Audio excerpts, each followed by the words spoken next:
Hello my YouTube family, welcome back to my channel. कैसे हैं आप सब? उम्मीद करते हैं आप सभी अच्छे होंगे गाइस। तो हम लोग ट्रेन में सफ़र करने जा रहे हैं और देखिए ट्रेन में हम लोग बैठ भी गए हैं और यहाँ पे आ गए हैं सबसे पहले स्नैक्स। और काफ़ी बढ़िया फैसिलिटीज़ होती हैं यहाँ की वंदे भारत ट्रेन की। तो अच्छी है, नई ट्रेन है और इस बार हम लोग फर्स्ट टाइम इसमें ट्रैवल कर रहे हैं। तो देख सकते हैं यहाँ पे अक्षत आद्या काफ़ी ज़्यादा एक्साइटेड हैं अपनी न्यू जर्नी के लिए। और सब लोग ट्रेन में बैठे हुए हैं और यहाँ पे आ गई थी चाय हमारी। तो अब हम लोग चाय नाश्ता ये सब करेंगे, जो भी स्नैक्स आया है।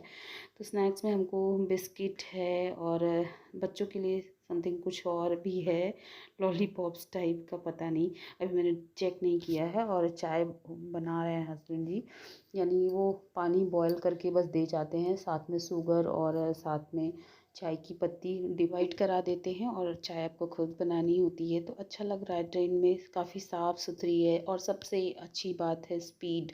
जो सफ़र हमें 6.5 घंटे में पूरा करना है वो हम 4.5 घंटे में पूरा कर लेंगे, यानी 2 घंटे हमारी टाइम की बचत हो जाएगी। और साथ ही साथ ना, जो बच्चे बोर हो जाते हैं ट्रेन में बैठे बैठे, उससे हम लोग बच जाएंगे। तो आज 1 घंटे लेट है, 7:15 बजे ही चली है वहाँ से, मुरादाबाद जंक्शन से। तो ऑलमोस्ट अभी हम लोग 7:15 का मतलब 11:15 तक हम लोग लखनऊ पहुँचेंगे, 11:15 11:30 तक। तो आज थोड़ा सा लेट है, वैसे जनरली इसका 10:30 बजे का टाइमिंग है। और देख सकते हैं बच्चे यहाँ पे सब बैठे हुए हैं और अच्छा लग रहा था। हम लोग बातें करते करते हम लोग का सफ़र चल रहा है और अक्षत को काफ़ी अच्छा लग रहा है यहाँ का सब देखते हुए। और बट रात का सफ़र है तो ये लोग ज़्यादा इंजॉय नहीं कर पा रहे हैं, क्योंकि डे का सफ़र होता तो ये लोग विंडो वाली सीट के पास बैठते और फिर वहाँ से बाहर का सारा नज़ारा देखते, तो ईज़िली इनका टाइम पास हो जाता। अब आ गया है डिनर, तो देखिए डिनर में इन्होंने क्या क्या दिया हुआ है। तो अक्षत अभी ओपन कर रहे हैं। ये तो आई थिंक वाइट वाला रसगुल्ला है और उसके साथ है ये कर्ड है। और सब्जियां 2 तरीके की हैं, पनीर वाली सब्ज़ी है, सूखी सब्ज़ी है और साथ में दाल है और चावल है और 2 रोटी है। और यही मतलब ये डिनर देते हैं। तो अच्छा खासा था, एक जन आराम से खा सकते हैं, एक जन के लिए पूरा सफिशिएंट था। रोटी आप एक्स्ट्रा मंगा भी सकते हो अगर आपको नीड हो तो। और पानी की बॉटल आपको यहाँ पे फ्री ऑफ कॉस्ट मिल जाती है, आपको पानी के लिए कोई चार्जेस नहीं पे करने पड़ते हैं। 2 बार 3 बार आपको ईज़िली वो पानी दे देते हैं, तो ये फैसिलिटी भी अच्छी है। वरना क्या होता है ना, 1 या 2 बॉटल तो मिल जाती है, उसके बाद फिर आपको चार्जेस पे करने पड़ते हैं। बट बाकी ट्रेनों जैसा नहीं है यहाँ पे, इसमें जो है आपको कोई चार्जेस नहीं पे करने पड़ते हैं पानी के लिए।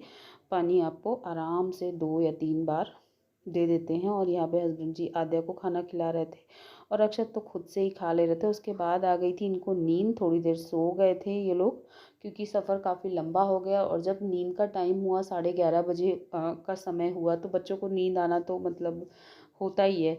तो यही सारी चीज़ें हैं। तो आज का वीडियो मैंने बना लिया है। मेरा मन तो नहीं कर रहा था ब्लॉगिंग करने का, लेकिन फिर मैंने सोचा कि चलो अपने रूटीन लाइफ में तो धीरे धीरे आना ही पड़ेगा। और वैसे अभी हम लोग ना बिल्कुल भी मेंटली फ्री नहीं है और मतलब कुछ भी अच्छा नहीं लगता है करना। तो इस ट्रेन का सफ़र हमारा अच्छा रहा और सबसे अच्छी बात थी ना, इस बार हस्बैंड जी साथ में थे, तो बिल्कुल बच्चों ने परेशान नहीं मुझे किया। और मैं डर रही थी कि अगर मुझे अकेले वापस से इनको लेकर के जाना पड़ेगा तो ये लोग पूरे टाइम मतलब दोनों दोनों बच्चों को संभालना बहुत मुश्किल हो जाता है। लेकिन इस बार हस्बैंड जी साथ में हैं तो काफ़ी मेरे लिए आसान हो गया है। तो चलिए अभी देखते हैं। और यहाँ पे हम लोग की ट्रेन स्टेशन पे पहुँच गई है, यानी लखनऊ जंक्शन पे हम लोग आ गए हैं। सामान हमारा सारा ट्रेन से नीचे आ गया, हम भी आ गए हैं। और ट्रेन यहाँ पे आराम से खड़ी होती है, क्योंकि यहाँ पे काफ़ी देर तक इसका स्टॉपेज है शायद इसके। सो गाइस, रात के बज रहे हैं 1 और हम लोग घर पहुँच गए। और आज ट्रेन पूरे 1.5 घंटा लेट थी, वरना हम 11 बजे तक घर ही आ जाते। तो अभी पानी भरा है, क्योंकि पानी पहले से भरा नहीं था, तो पिया 1 गिलास। और आरओ भी स्टार्ट भी नहीं किया, क्योंकि मैं बंद करके इसको गई थी। और आपको तो ट्रेन जब ऐसे आने की बजाय ऐसे चली जाएगी। ये सब लोग लेट गए, रात के 1 बज रहे हैं, अभी ये लोग ट्रेन का एक्सपीरियंस शेयर कर रहे हैं। नींद नहीं आ रही है ना आद्या को? सो जाओ, सुबह स्कूल भी जाना है। नहीं जाना। अरे जाना है, तुम्हें क्या पता? जाना है, कल स्कूल खुला है। नहीं जाना। हाँ, नहीं जाना। अर्ली मॉर्निंग उठना है। नहीं। ठीक है, चलो गुड नाइट बोलो। Good night. टाइम हो रहा था, सुबह के 8 बज रहे थे। मैं बैग्स वगैरह थोड़ा खाली कर रही थी क्योंकि जो ज़रूरी सामान है लाइक ब्रश, मंजन, स्लीपर्स और खाने पीने के जो टिफ़िन वगैरह थे, थोड़ा बहुत जो स्नैक्स हमने रखा था उसके टिफ़िन वगैरह और अक्षत का कुछ ज़रूरी सामान, ये सब मैं निकाल रही थी। और उसके बाद मैंने बनाई चाय क्योंकि चाय पीने का मन कर रहा था। तो हस्बैंड जी भी किचन में लगे हुए थे क्योंकि ये जूस बना रहे थे बच्चों के लिए। और आज हस्बैंड जी और अक्षत दोनों लोग चले वहाँ से। फिर मैं पैकिंग करना शुरू कर दी हूँ। और अब आप लोग सोच रहे हो कि मैं कहाँ जाने की इतनी सारी तैयारियाँ कर रही हूँ, क्यों मैं इतनी पैकिंग कर रही हूँ। तो हस्बैंड जी और अक्षत दोनों लोग जा रहे हैं गाँव। मैं तो नहीं जा रही हूँ लेकिन ये दोनों लोग जा रहे हैं क्योंकि वहाँ भी हमारे जो दादाजी थे वो अब नहीं रहे हमारे बीच। तो इसलिए ये भी जा रहे हैं गाँव में, शुद्ध है, श्राद्ध उनका भी होना है। तो इसीलिए हस्बैंड जी चले जा रहे हैं और इनके मैं बैग्स पैक। और अक्षत जाने की ज़िद कर रहे थे कि अभी मेरे विंटर्स वेकेशन बाकी है क्योंकि डीओ मॉडल्स हो गए थे, तो इसके चलते विंटर वेकेशन बाकी हैं। तो अक्षत जो है इसीलिए जा रहे हैं। तो कुछ दिनों बाद ये भी आ जाएंगे, 1 हफ्ते तक रह लेंगे। और क्योंकि अभी ठंड भी काफ़ी पड़ रही है, स्कूल अच्छे से खुले नहीं हैं और जब खुल भी जाएंगे ना तो ठंड के चलते प्रॉपरली स्कूल अभी नहीं चलने वाले हैं। उसके बाद यहाँ पे सब लोग सो कर के उठ गए थे तो मैंने कहा ये ब्लैंकेट वगैरह सब सेट करके रख देती हूँ क्योंकि काफ़ी कुछ बिखरा बिखरा सा। तो अभी मुझे मौसी के यहाँ भी जाना है तो पहले घर के काम निपटा लेती हूँ, नहा लेती हूँ, बच्चों को भी नहला देती हूँ। कपड़े हस्बैंड जी और अक्षत तो दोनों लोग जा रहे हैं और मैं और आद्या ही बचेंगे। तो हम दोनों लोग तैयार होके मौसी के यहाँ जाएंगे। तो अभी देख सकते हैं 11 बजे का टाइम हो रहा है, हम मौसी के घर की तरफ ही जा रहे हैं। ओला वाले ने हमें यहीं पे ड्रॉप कर दिया है। तो अब इतनी दूर हम सामने ही था तो पैदल निकल जा रहे हैं। तो बहुत मतलब ना एक एक पैर रखना बहुत ही मुश्किल हो रहा है। आपको नज़ारा दिखाते हैं बाहर का, धूप निकल आई है थोड़ी थोड़ी, लेकिन एक एक पैर रखना ना इतना हिम्मत नहीं पड़ रही कि कैसे मौसी के सामने जाएं, कैसे उनको हिम्मत दें, क्या कहें उनसे जिसकी मतलब 16 साल की बच्ची ना रही हो। हमारे देखते देखते परी पैदा हुई, फिर इतनी बड़ी हुई, हमारे साथ इतना खेलना कूदना, उसका सब कुछ बचपन इतना अच्छे से यही इन्हीं गलियों में बीता उसका।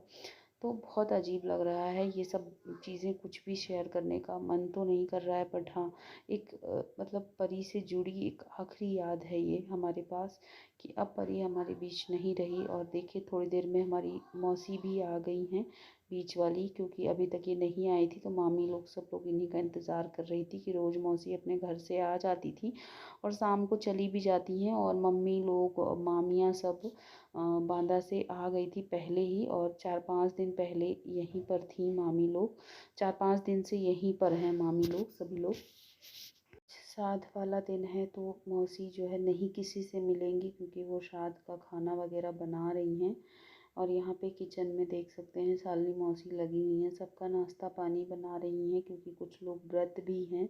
तो आज जब मैं पहुंची ना तो मौसी श्राद्ध का खाना बनाने के लिए अंदर कमरे में जा चुकी थी, तो इसलिए मेरी उनसे मुलाकात हो ही नहीं पाई।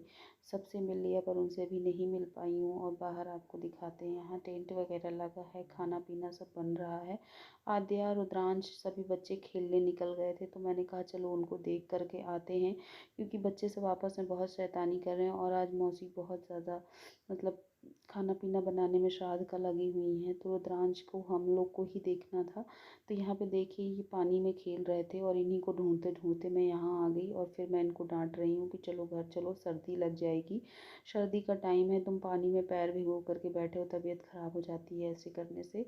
तो मैं इनको फिर समझा के घर में ले आई थी और इनके फिर कपड़े वगैरह भी चेंज कराए। हम लोग दोपहर को 11 बजे से यहाँ पर हैं लेकिन लगातार ना सबका रोना चल ही रहा है। हर कोई थोड़ी थोड़ी देर में सबकी आंखों में आंसू आ जाते हैं। और मौसी अगर मेरे सच में सामने आ गई अभी थोड़ी देर में तो मैं उनसे क्या कहूँगी, कुछ भी हिम्मत नहीं कर रही है।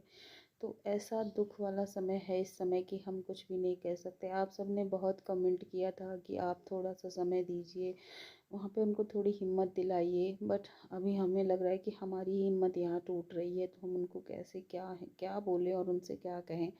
और ये अभी श्राद्ध की पूजा हो रही है जो परी के बड़े भाई कर रहे हैं। और बड़े भाई शादी ब्याह में बहनों का तिलक चढ़ाते हैं लेकिन यहाँ पे ये श्राद्ध की पूजा कर रहे हैं। ये भी ना कितनी सोचने वाली बात है, कितने दुख का समय है।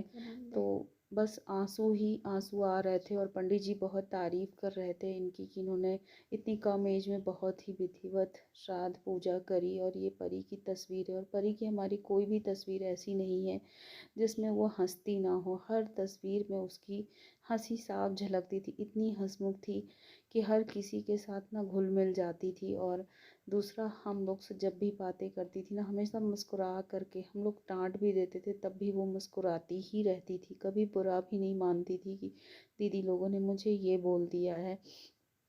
तो ऐसे ही होता। उसके बाद यहाँ पे सब लेडीज कुछ सुहाग वगैरह ले रही हैं क्योंकि 10 दिन तक सूतक रहने के कारण सिंदूर बिंदी ये सब चीज़ें नहीं लगाई जाती हैं। तो 10वें 11वें दिन फिर पूजा हो जाने के बाद ये सब वापस से सुहाग की चीज़ें लगाई जाती हैं। तो यहाँ पे सब लेडीज़ लगा रही हैं। आपको रुद्रांश को दिखाते हैं, बहुत सीधा है और बहुत ज़्यादा भाई बहन बहुत प्यार था। भाई बहन तो सभी झगड़ते हैं लेकिन एक दूसरे से प्यार भी बहुत करते हैं। बाहर देख सकते हैं सब लोग नाश्ता वगैरह कर रहे हैं। और क्या बोलूँ, 13वीं और श्राद्ध दोनों चीज़ें सोच करके ना बिल्कुल हाथ पैर फूलने लगते हैं कि मतलब आज हम लोग परी की श्राद्ध में आए हुए हैं। परी को गए पूरे 11 दिन हो गए। अब उसके बाद श्राद्ध पूजा हो जाने के बाद फिर श्राद्ध का खाना सबने खाना शुरू कर दिया। पहले सब लोग खाए, फिर अपना घर वाले, ऐसे सब लोग खा पी रहे हैं। लोग सब जाने वाले वापस भी जा रहे हैं। तो अभी यहाँ पे कोई फूफा जी आए थे तो मामी लोग उनके पैर छू रही थी। सब अपना बहुत सारे लोग आए, सभी नातेदार रिश्तेदार दूर दूर से सभी लोग आए हुए हैं परी की श्राद्ध में। अतर्रा से हमारी दूसरे नंबर वाली मामी यानी प्राची की मम्मी भी आ गई हैं और बहुत सारा सामान सब वहाँ से आया हुआ है, देसी घी वगैरह जो भी चीज़ें थी तो सब छोटू लोग सब लेकर के आए हुए हैं। तो ये है श्राद्ध का खाना और हम लोग अब खाने जा रहे हैं। और सच में ये खाना ना गले से नीचे उतर ही नहीं रहा था किसी के। सब लोग बैठे हुए हैं यहाँ पे और एक रोटी बड़ी मुश्किल से सबने खाई पी। उसके बाद रात का टाइम हो रहा था, यहाँ भी सब लोग उसी की बातें ही कर रहे थे। अब धीरे धीरे सब लोग जा रहे हैं और यहाँ पे जो बुआ हैं, रानी मौसी की बुआ सास, वो सब थोड़ा बहुत विधि विधान जानती हैं कि क्या कैसे चीज़ें होती हैं। बाकी तो किसी को कुछ ज़्यादा पता नहीं है। तो वही बुआ सबसे बताती जा रही हैं कि ये चीज़ ऐसे होती है, वो चीज़ ऐसे होती है। और हमारे जो मामा के यहाँ का नियम है वो पूरी तरह से यहाँ के नियम कानून से अलग है। मतलब यहाँ जिस तरीके से सारे काम काज किए जाते हैं वो दूसरा तरीका है और जो वहाँ होता है वो दूसरा तरीका है। सब जगह के अलग अलग नियम होते हैं। तो बुआ को इधर के नियम पता हैं तो उसी के अकॉर्डिंग वो काम कर रही हैं। और अभी देखिए रात का समय के बज रहे हैं 11:30 और देख सकते हैं सब लोग यहाँ पर सब कुछ कार्यक्रम हो गया है। उसके बाद अब मैं भी घर जाने की तैयारी कर रही हूँ, बाकी लोग भी जा रहे हैं और यहाँ पे अब सब लोग लेटने की भी तैयारी कर रहे हैं। तो हमें मामा के मेरे जो बेटे हैं वो छोड़ देंगे घर तक। तो चलिए फिर अब इस वीडियो को यहीं पे ख़त्म करते हैं।